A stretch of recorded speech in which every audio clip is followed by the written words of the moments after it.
Good evening, my dark minions, and welcome. I'm Lady of Darkness. This evening, I have a special tale. Before we dive in, though, I'd like to send out a special thank you to the small, budding audience I've gained. Your support truly does mean the world to me and help keep this channel and podcast going. But now, though, my dark minions, it is time. So come a little closer, and we will begin.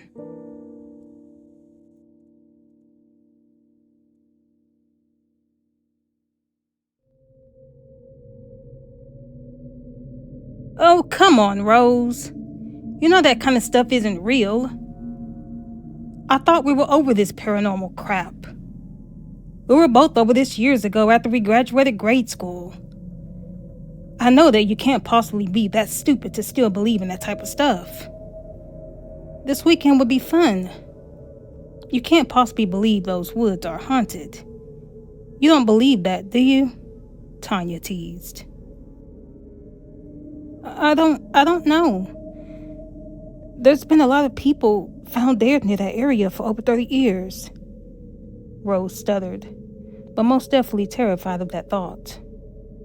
Rose could see a smirk appear across Jessica's face.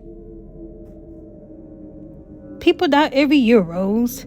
It doesn't necessarily mean that a place is haunted. Come on, you're being such a baby right now. You can't possibly believe that those things are true. There's no such things as haunted woods. Let's just go. It's not like we're in a horror movie or something, Jessica finished. People has died there. You're telling me that this doesn't bother you at all? That shit isn't normal. Tanya laughed. There's nothing to be afraid of. The only person that is afraid is you. I say it's time you get a grip of reality and grow up. You're a college student now. Hugo was outside waiting in his car. Are you ready to go? He took time out of his busy work schedule just to make this trip happen. I think you could at least show him some appreciation, Tanya said. Rose hesitated, holding her suitcase. Fine, let's go, Rose finally said. After all, Tanya had been right. This wasn't a horror movie, and Rose knew that she was much too old for this silly nonsense of being afraid of irrational things such as monsters and the boogeyman. A few moments later, she had been walking out of the comfort zone of her own home with Tanya and Jessica heading to Hugo's car. So, you two finally decided to show up, huh? I thought by now the two of you would have chickened out by now. After all, Rose has never been the type of person to go on scary adventures, Hugo joked. I want to try and get to the woods before nightfall. I want to start camp no later than 5 p.m. this evening. It's going to be getting dark soon, and I would like to get to the woods before nightfall, Hugo continued as Rose drew her seatbelt. So we are finally heading to Dark Creek Woods. I've heard so many bogus stories about that place. I'm ready and I'm up for the challenge this weekend, Hugo said. So ladies, do you think you will see the spirit of Jun Chen? Hugo giggled. Do you really think that she's still hiding out there? The van had suddenly filled with an eerie quietness. Hugo continued to laugh. Oh, don't tell me I'm going to be stuck all weekend with a bunch of superstitious, emotional girls. This trip was supposed to be and meant to be taken lightly, he finished. Well, you know the legends around town. Over 30 years ago, a Chinese immigrant was left out in the woods to die. Rumor has it is that her classmates accused her of being a witch. So they lured her into the woods and they slowly tortured her to death. Hugo finished, explaining it like he had been with one of his typical sick, silly jokes. Hugo, you talk about it like the story itself isn't linked to an actual woman's murder. I wish I could joke about this as much as you do, Rose said, with quivering lips as her mind took her to a dark place. Hugo laughed. There's really nothing to it. The legend added on over the years is just something that was made up for the scare, Hugo boasted. We should save the rest of the story for when we get to camp. Just wait and see, Rose. You will love this and you will love Dark Creek Woods, Jessica cheered.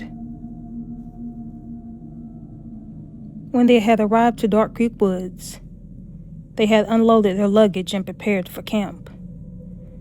Despite there had still been some daylight outside, something about Dark Creek Woods seemed dark, ominous, and unsettling in a way that sent chills down Rose's spine and filled her with fear.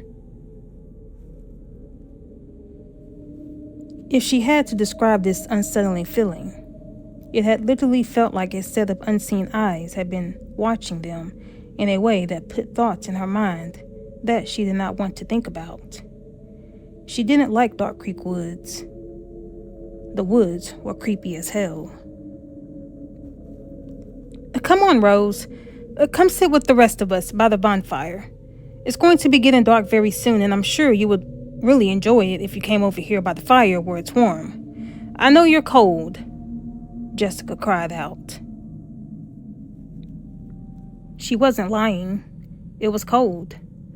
But the coldness that Rose was sensing about this place was nothing in comparison to the dropping temperatures of this autumn night. Rose walked over to the bonfire with Jessica and Tanya as they had been roasting s'mores while Hugo had been preparing more wood for the fire. So let's get to the really fun stuff, girls. It's getting dark. Let's talk about the history of this place, Hugo said as he had been walking over to the bonfire, sitting himself down next to Jessica. Tanya cleared her throat, and Rose sat nervously around the bonfire, with a wool throw around her shoulders. The legend goes far back, at least over 30 years ago. Of course, this is way before our time anyway. There was a girl years ago who was murdered by high school students in these woods. She went by the name of Jun Chan, and from that little information known about her, she was a very standoffish and awkward girl. Her family moved here to the States from China for business. Everyone singled her out from what I can understand. They started blaming her for things, Tanya announced. Supposedly, after Jun Chan arrived to the States, things started happening around town. Things such as people mysteriously starting to become sick, and doctors can never find the answers of source of the cause. It didn't stop there, though. Farmers' animals started to change. They started going crazy, and they started attacking farmers, and they had been found dead. A series of arson had happened to the homes of many of the locals. Jun Chan made a perfect target for all of this, considering she had been the new strange girl in town, considering her different beliefs. I guess you could say that it was some form of bigotry from the townspeople, Tanya said. Accusations about Jun Chan being a witch quickly started to escalate around the town. People took this information, whether true or false, and ran with it. There had never been no real evidence that indicated that she was ever actually a witch, but the townspeople didn't care. They needed something or someone to blame for the things that had been happening. Jun Chan, unfortunately, was the scapegoat, Tanya finished. The school tortured her for weeks and blamed her for all of the misfortunes that had been taking place. The poor girl didn't stand a chance when the high school jocks kidnapped and brought her to these very woods to torture her. They tortured her upon hours and hours until they could get her to confess to witchcraft. The torture resulted in a broken nose, a busted lip, 6 missing teeth, 2 black eyes, and a broken wrist. She was left to die as she had been tied to a log, Jessica added. People claim that Jun Chan hunt the woods until this day, which isn't true at all. People love to gossip, especially annoying chicks with nothing else better to do with their lives, so they make things up to satisfy their boring, pathetic lives, Hugo said as he had been getting up to prepare his separate tent from the girls. Rose could see that it had been getting late. She hadn't known just how late it was until she looked up into the night sky. The silver moon's light had cut through the clouds, casting its dim light on the darkened earth below it. Legend has it, if you stay in these woods past midnight, you will see the spirit of Jun Chun roaming the woods. The story goes that if you do see her, ignore her by all means. Looking at her will only intensify feeding her spirit, and for God's sake, don't show fear. Fear is like a death sentence, Hugo joked as he had been entering the tent with a sleeping bag to tuck in for the night. Jessica shook her head, and she could see that Rose had clearly been taking everything to heart. You're scaring Rose, Hugo. Stop it. I think you should lay off the scary tales. You know she's never been the one to handle anything scary, Jessica scolded. I'm joking, girls. Jesus. You know that there's no such things as ghosts. I'm going to bed. It's late and I'm tired.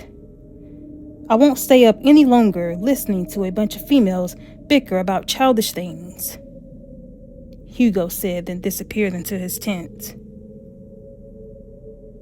Tanya and Jessica put their hand on Rose's shoulder to try to console her. Are you going to be okay?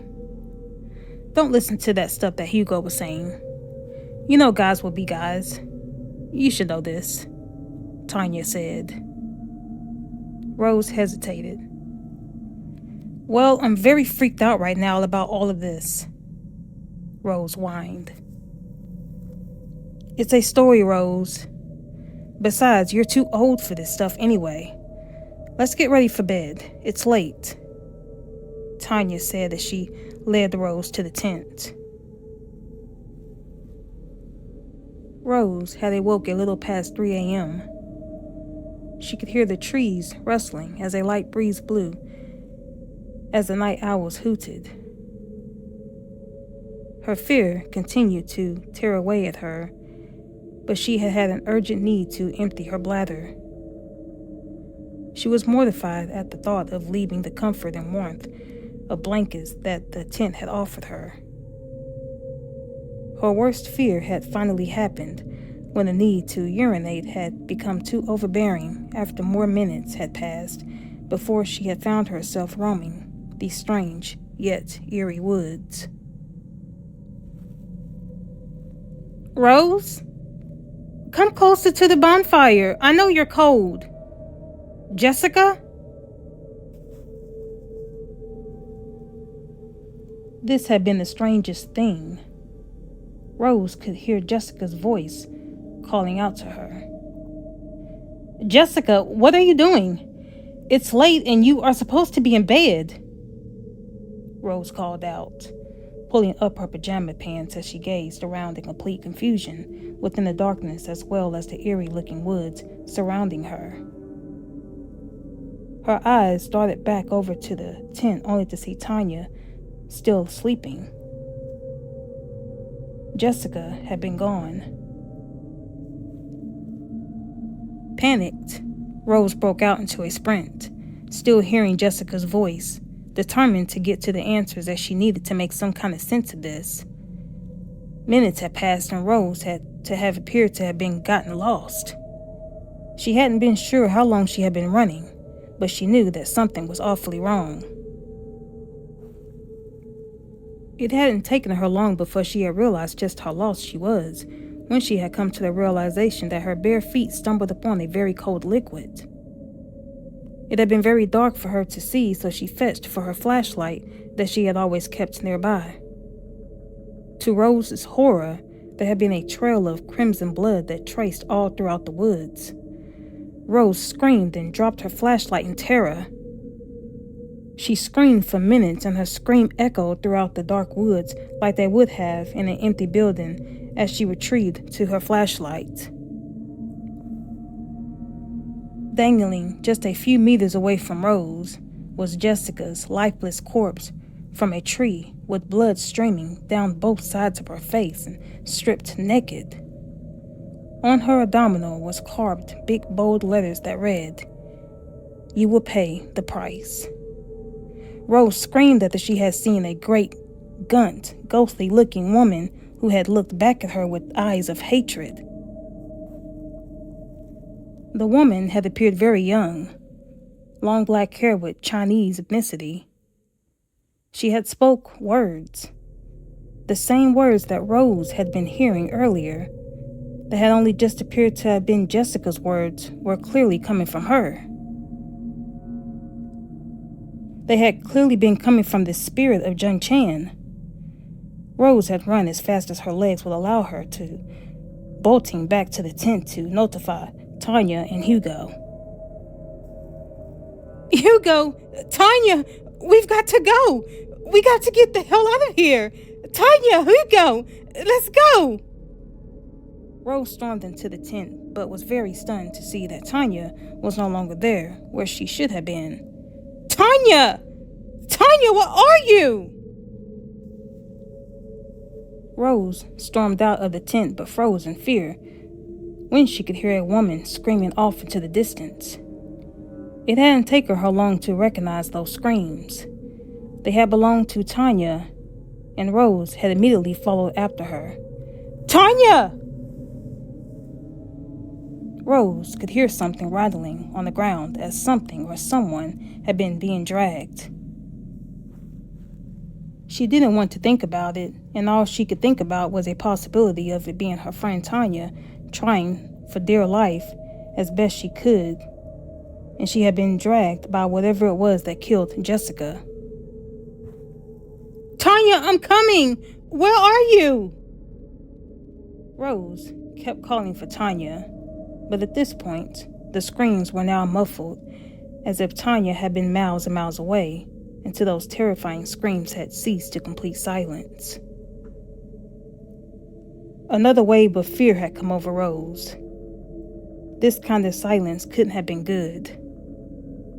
Rose fought past all of her fear when she had been running on full adrenaline to search for Tanya, when she had felt that she had had to know what had happened to her. She waved her flashlight around as she ran through the pitch black of the night as rocks and dead leaves tore away at her bare feet. She didn't care, though. She just wanted answers. Surely she couldn't just leave her friend out there, alone, with that thing, if she was still alive. "Tanya! Where are you, damn it?" Rose cried out as she kept waving her flashlight in hopes of finding her. Rose froze again, and she was frozen with paralyzing fear when she had seen Tanya's lifeless corpse dangling from a tree with blood pouring from the sides of her face. She, too, had been stripped naked and hanging lifeless. On her abdominal had been carved big bold letters that read, "Of your fathers." What Rose had seen next was enough to haunt her mind for years to come, after she had seen the same ghostly figure of Jun Chan lingering.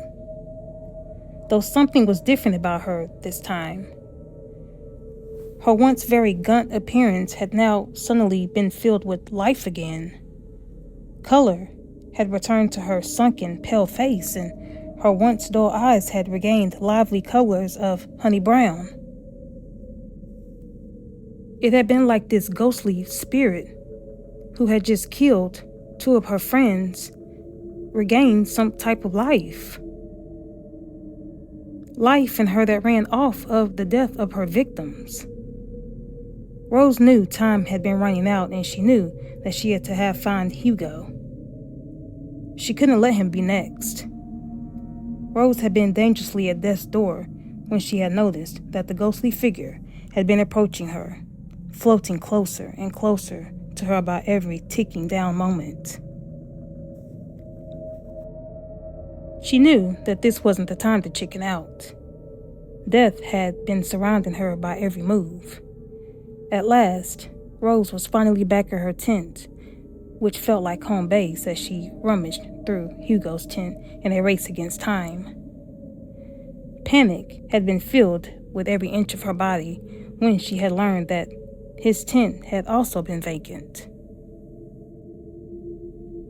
"Hugo! Hugo!" Rose cried as she stumbled out of the empty tent. In less than 10 minutes later, she found herself returning to these treacherous woods, and she tangled with death as she had been fully aware of the very thing lurking, ready to now claim her life. "Hugo! Hugo, where are you? We got to go." "Rose? Rose? What's the matter? What's going on? Where's Jessica and Tanya? I heard screaming," Hugo said, concerned, as he had met with Rose and his hands had met her shoulders. They're both dead. I saw. Rose couldn't finish. She couldn't speak. She was confused. She was traumatized. "Pull yourself together, Rose. What happened? Tell me what happened," Hugo asked, deeply concerned for her as his hands moved up to her wet face as tears poured profusely down her cheeks. "She's real. Judge Chen, she's real. She's real, Hugo. Everything about this place is haunted. It's all true. I seen her. The stories about Judge Chen is true. She killed both of our friends. She killed Jessica and Tanya. They both have carvings on their bodies. I seen it. Rose, calm down. Where did you last see Jessica and Tanya? Just breathe. Calm down and tell me, what did you see?" Hugo asked. "The legends about Jun Chan is real. She's going to kill all of us if we don't get out of here. Jessica and Tanya's body had strange messages carved on them. They had both been naked and hanging lifeless from trees. Please get us out of here. You got to get us out of here. Please, Hugo." Rose had been crying hysterically, and her weak body caused her to fall over onto him, her head falling into his chest. Hugo's warm arms wrapped around her cold body. "Nothing's going to happen to you. I won't let it. I promise. But we have to get out of here before we both end up dead. It's not unusual that creeps could be lingering in the woods, especially if they see women whom they think are vulnerable." Rose immediately pulled away from Hugo's embrace and had suddenly become infuriated. "No! She's real! I've seen her! Jun Chan is real! She did this! I can show you Jessica and Tanya's body! She did this to them!" "Listen to yourself, Rose. There's no such thing as haunted woods. The townspeople, they just say that for the scare. It was never meant to be taken literally. Jun Chan is dead. She's dead and gone, and for over 30 years. There's no way that she's going to come back. I'm sure that this is just some insane person that did this to our friends. We need to call the police," Hugo encouraged as he grabbed Rose's arm. motioning for her to follow him back to the tent to grab his cell phone. "It's gone!" Hugo cried. Rose had been frozen. "Please tell me that you're joking right now, Hugo. Your cell phone is missing? Oh God, no. Please tell me that you're joking. Please tell me that you're joking. I wouldn't fuck around about something like this, man. My cell phone is gone. Whoever it is out there came back and took my damn cell phone with them." "Hugo!" "Come on, Rose. We need to get to the police." Hugo snapped as he grabbed Rose's hand with a grip so hard that they could have broken bones. They both ran through the woods for what felt like an eternity. He was still holding her until they both stumbled across Jessica and Tanya's lifeless, bloody bodies. Rose had been a few gags away from vomiting while Hugo tried to shield her eyes from the atrocious scene. Rose's concern right now had been getting the hell out of this place. There had suddenly been a deafening silence, and Rose had to uncover her eyes. Hugo had still been holding her. "You pay the price of your fathers." Rose could hear Hugo reciting the ominous message that had been carved on the late Jessica and Tanya's body. He had been reciting them like a goddamn chant, as if he were in some ritual cult to some type of satanic ritual, as if saying it would magically bring them back to life. "Hugo, what are you doing?" "Following my great-aunt's will. I'm sorry, Rose, but I never wanted you to find out this way. I tried so hard for all of these years. Jun Chan, she's my great-aunt. For years, it's been a dirty secret my family has been keeping. But for years, I wanted to get justice for her. The hotshot jocks back in high school who murdered my aunt. Your father was in on it. Jessica's father was in on it, and Tanya's father as well. And now, before this night is over, she shall collect her final soul to complete her mission. She's the soul collector witch, and she's here tonight to collect your soul. I'm here tonight to help her. All of the deaths over the years of this place weren't for nothing. People played their games, mocking her, and the lives of those very people were lost. Souls were collected. The same souls who were born to all of my great-aunt's attackers," Hugo coldly explained. The ghostly spirit of Jun Chan had returned, looking more lively than what she did before. Rose had been so in shock that she could not speak. I don't understand. You helped me. Your phone, it was missing," Rose cried.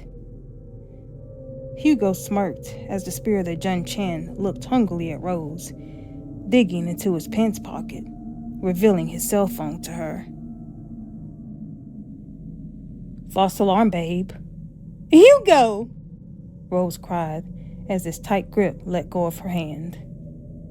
"I promise this won't hurt," Hugo said as he charged at Rose violently, putting her into a chokehold, standing her up to face her towards Jun Chan as she still stared hungrily back at her.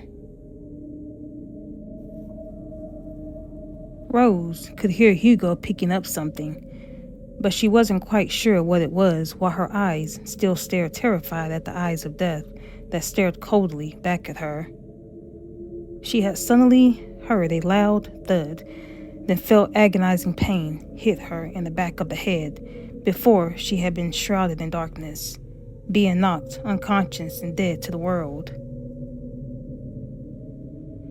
Hours must have gone by when Rose had found herself feeling like she always did after having an unforgiving hangover from a previous night that offered partying and rebellion. It had still been dark outside. But how? How was it still dark? There should have been some form of daylight peeking through the sky and the sun peeking over the horizon. But there was nothing. Nothing but cold darkness. The autumn's chill tore away at her body as she found herself hanging onto life, finding both her arms held prisoners just above her head, bound to rope. Her body had now been exposed to the elements in its natural form, unprotected by clothing. She could feel a tingling sensation on her abdomen.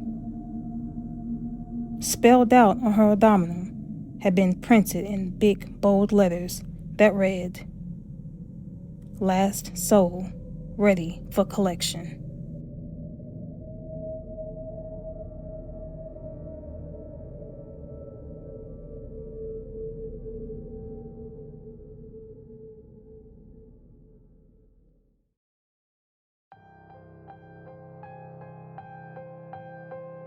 Have you been finding yourself haunted by ancient urban legends as of late? If you are watching and listening to this on YouTube, let me know by popping me a comment in the comment section below. If you would like to reach out to me, find me on social media.